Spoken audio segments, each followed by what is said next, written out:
السلام علیکم ورحمۃ اللہ وبرکاتہ۔ بسم اللہ الرحمن الرحیم۔ عزیز طلباء، تفسیر کے آج کے سبق میں ہم فخسفنا بہ وبدارہ الارض سے سبق شروع کر رہے ہیں، توجہ کیجیے گا۔ اعوذ باللہ من الشیطان الرجیم، بسم اللہ الرحمن الرحیم۔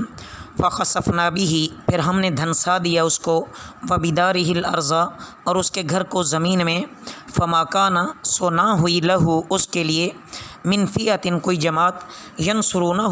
کہ مدد کرتی اس کی، من دون اللہ، اللہ کے سوا، وما کان من المنتصرین، اور نہ ہوا وہ من المنتصرین، بدلہ لینے والوں میں سے۔ وَأَصْبَحَ، اور صبح کے وقت، الذین تمنوا، جو لوگ تمنا کرتے تھے، مکانہ، اس کا مقام، بالامسی، کل، یقولون، کہنے لگے، وَيْكَأَنَّ اللَّهَ، ہائے شامت، اللہ، یبسط الرزق، فراخ کر دیتا ہے رزق، لمن یشاء، جس کے لیے چاہے، من عبادہ، اپنے بندوں میں سے، وَيَقْدِرُ، اور تنگ کر دیتا ہے، لولا، اگر نہ ہو، امن اللہ، یہ کہ احسان کرتا اللہ، علینا، ہم پر، لخسف بنا، البتہ ہمیں دھنسا دیتا، وَيْكَأَنَّهُ، ہائے شامت، لا یفلح الکافرون، فلاح نہیں پاتے کافر لوگ، تلک الدار الآخرۃ، یہ آخرت کا گھر ہے، نجعلها، ہم کرتے ہیں اسے، للذین، ان لوگوں کے لیے، جو لا یریدون، وہ نہیں چاہتے، علوا، برتری، فی الارض، زمین میں، ولا فسادا، اور نہ فساد، والعاقبۃ للمتقین، اور انجام ہے، یعنی نیک، للمتقین، پرہیزگاروں کے لیے۔ من جاء، جو آیا، بالحسنۃ، نیکی کے ساتھ، فلہ خیر منہا، تو اس کے لیے اس سے بہتر ہے، ومن جاء بالسیئۃ، اور جو آیا برائی کے ساتھ، فلا یجزی الذین، تو بدلہ نہ ملے گا ان لوگوں کو جنہوں نے، عملوا السیئات، برے کام کیے، الا ما کانوا یعملون، مگر یہ کہ جو وہ کرتے ہیں۔ عزیز طلباء، ان آیات مبارکہ میں قارون کا انجام اور دنیا کے مقابلے میں آخرت کی بھلائی اور وہاں کا قانون اجر بیان فرمایا جا رہا ہے۔ قارون کی شرارت بڑھ جانے سے اللہ تعالیٰ نے اس کو اس کی محل سمیت سب چیز کو زمین میں دھنسا دیا، خصوصاً جو اس کا سب سے بڑا جو جرم یہاں بیان ہوتا ہے وہ زکوٰۃ کی وجہ سے عداوت تھی۔ اس لیے تو قارون نے کسی فاحشہ عورت کو کچھ روپیہ دے کر بہکایا تھا، جو کہ حضرت موسیٰ علیہ السلام پر زنا کی تہمت لگانا۔ تو عزیز طلبہ، ایسا نہیں ہوتا، جو نیکوکاروں پہ تہمتیں لگاتے ہیں نا، اور غلط باتیں نیکوکاروں کی طرف منسوب کرتے ہیں اپنی دنیاوی اغراض حل کرنے کے لیے، تو اللہ ان کو دنیا آخرت میں تباہ و برباد کر کے رکھ دیتا ہے۔ اس لیے کسی اللہ والے کی طرف انگلی نہیں اٹھانی چاہیے۔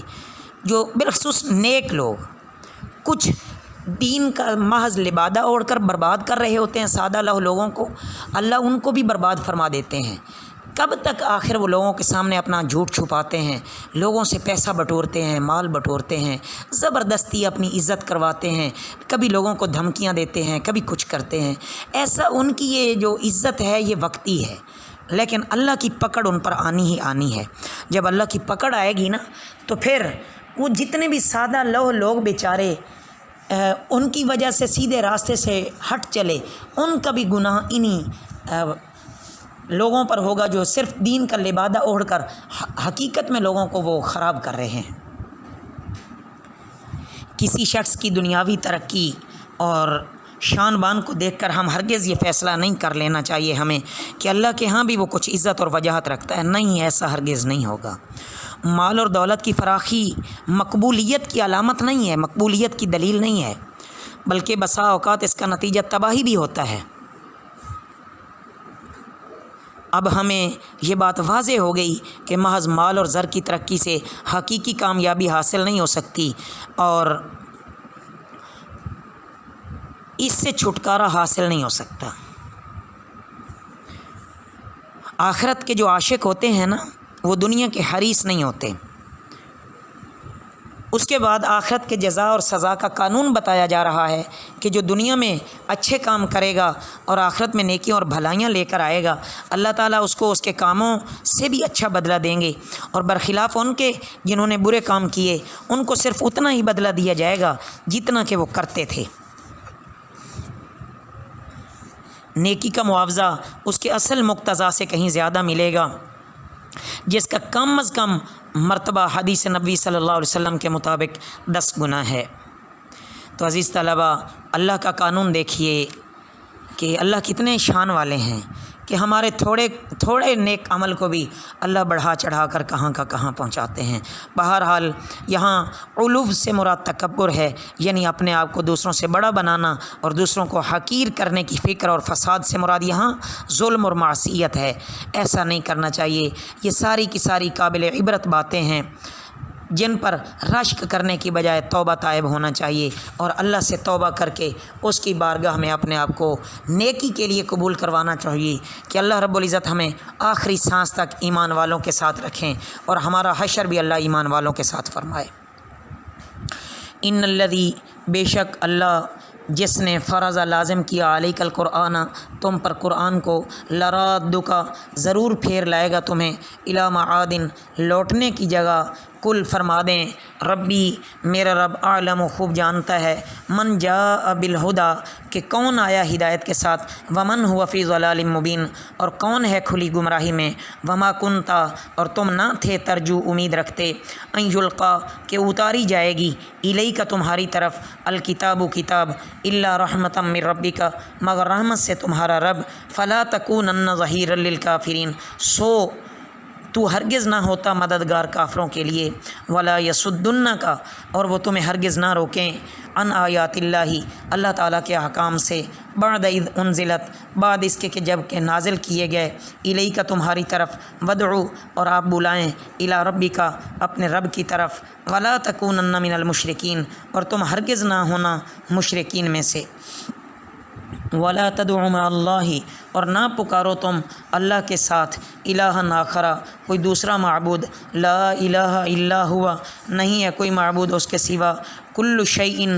مگر صرف وہی ہے، کل شیء، ہر چیز، ہالکن، فنا ہونے والی ہے، الا وجہہ، سوا اس کی ذات کے، لہ الحکم، اسی کے لیے ہے حکم، و الیہ ترجعون، اور اسی کی طرف تم لوٹ کر جاؤ گے۔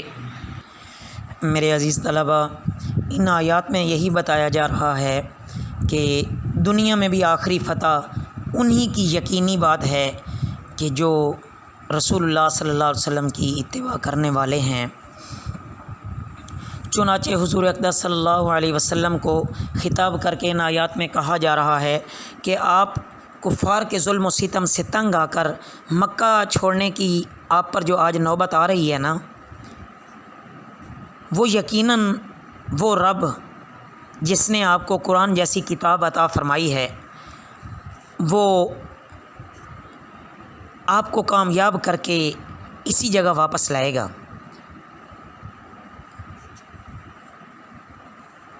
جہاں آپ کو ہجرت کرنی پڑی نا، وہاں بطور وعدہ کہ یہ آیت ان الذی فرض علیک القرآن لرادک الی معاد نازل ہوئی، جس میں آپ کو مکہ میں دوبارہ جانے کی خبر دی گئی، جو فتح مکہ کے دن نہایت خوبی اور کامیابی کے ساتھ پوری ہوئی۔ پھر کفار باوجود اس کے کہ آپ صلی اللہ علیہ وسلم کی نبوت عقلاً نقلاً ثابت تھی، معاذ اللہ آپ کو غلطی پر اور اپنے آپ کو حق پر سمجھتے تھے، لیکن جو اللہ کا فیصلہ تھا، اللہ تعالیٰ نے آپ صلی اللہ علیہ وسلم کو پیغمبری اور وحی سے سرفراز فرمایا، اور وہی اپنی مہربانی اور رحمت سے دنیا اور آخرت میں کامیاب فرمائے گا، لہٰذا اسی کی امداد پر ہمیشہ بھروسہ رکھنا چاہیے، اور آپ ان کفار اور مشرکین کی خرافات کی طرف توجہ نہ دیں۔ رسول اللہ صلی اللہ علیہ وسلم اور آپ صلی اللہ علیہ وسلم کی اتباع کرنے والوں کو بشارت دی گئی فتح مکہ کی، اور